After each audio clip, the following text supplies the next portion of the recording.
Distance जिससे वो normal light पढ़ सकती है वो लिखा हुआ है। तो अगर मुझे मेरी right eye, suppose if I have to check the visual activity for my right eye, what will be the correct procedure? First I will stand at a distance of 6 metre. इधर आओ। अगर उसके स्पेक्स हो तो specs हटाने हैं। Right I check करनी है तो लेफ्ट आई बंद होगी। 6 मीटर पे चले जाओ फटाफट, सबको जल्दी से जाना है। बस बस बस सफिशिएंट है।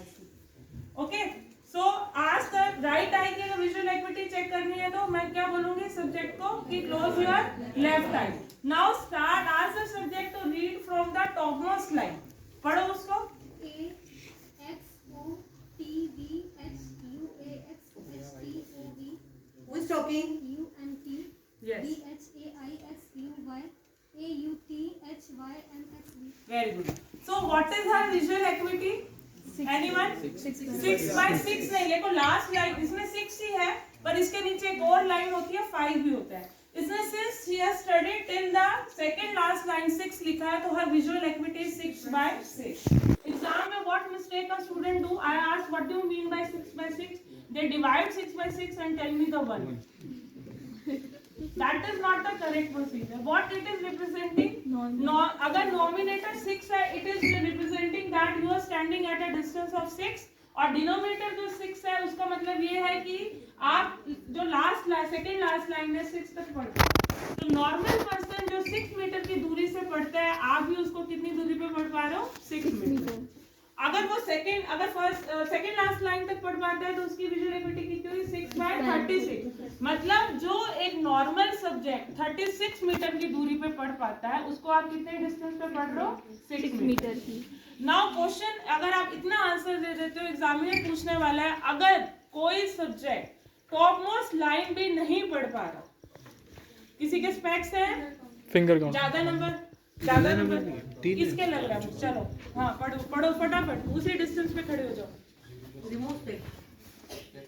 हाँ तो विजुअल एक्टिविटी क्या है? 6 by 60। मतलब जो एक नॉर्मल सब्जेक्ट 60 मीटर पे पढ़ पाता है उसको इसको पढ़ने के लिए कितने डिस्टेंस पे आना पड़ रहा है? 6 मीटर पे। अगर सपोज ये टॉप मोस्ट दोनों आई से टॉप मोस्ट लाइन पढ़ पा रहे हो, राइट से और लेफ्ट से। अगर सपोज कोई फर्स्ट लाइन भी नहीं पढ़ पा रहा तो क्या होगा? Finger count. What? No finger. I have given you good example in a class. वो तो आगे बोला Yes, है। ask the subject to come 1 meter front. आगे आ जाओगा 5 पे। तो उसकी विजुअल एक्टिविटी क्या होगी? 5 by 6। अगर टॉप मोस्ट लाइन पढ़ पा रहा है। अगर कोई 5 पे भी नहीं पढ़ पा रहा तो 4 3 2 1। अगर 1 by 60, अगर 1 पे भी नहीं पढ़ पा रहा तो very good, finger counting test. Ask the subject to count the fingers. अगर फिंगर काउंटिंग टेस्ट भी नहीं है तो हैंड मूवमेंट। और अगर हैंड मूवमेंट भी आप नहीं बता पा रहे subject, then perception check perception. अगर यहाँ तक आप वाइवा आंसर कर दे तो I suppose you will get a good distinction marks. और इसमें स्नेलन चार्ट में आपको ध्यान रखना है, आपको बताया था अल्फाबेट है, हिंदी में भी है। हिंदी किसके लिए है? जिनको इंग्लिश नहीं आती, और जिसको हिंदी भी नहीं आती, इंग्लिश भी नहीं आती, then you have a shapes या फिर ओपन एंड। ओके, तो आपको पूछना है कौन सा एंड ओपन है। This was for a far vision. Any doubt?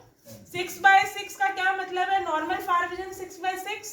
Hand movement test जिसकी विजुअल एक्टिविटी वो टॉप मोस्ट लाइन भी नहीं पढ़ पा रहा, देन हैंड मूवमेंट के बाद finger counting, hand movement, last is the perception of a line. For near vision you have a Jaggers chart. Very good, Jaeger's chart. Jaeger chart में क्या करोगे आप?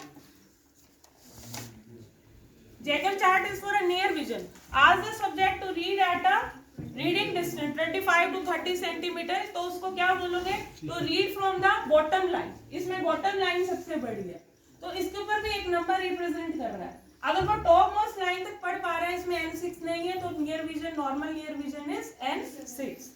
Again it is in English, Hindi, और जो illiterate person है उनके लिए shapes है। तो far normal far vision is 6 by 6 and normal near vision is N6 and it is assessed by a Jaeger chart. Second test क्या होगा विजुअल एक्टिविटी के बाद? Colour vision. कलर विजन कैसे करें? हाइपरमेट्रोपी, हाइपरमेट्रोपी, क्लिनिकल सारा साथ में ले लूंगी, ठीक है। बताओ और क्या टेस्ट है, कलर विजन में क्या होगा? इशारा दे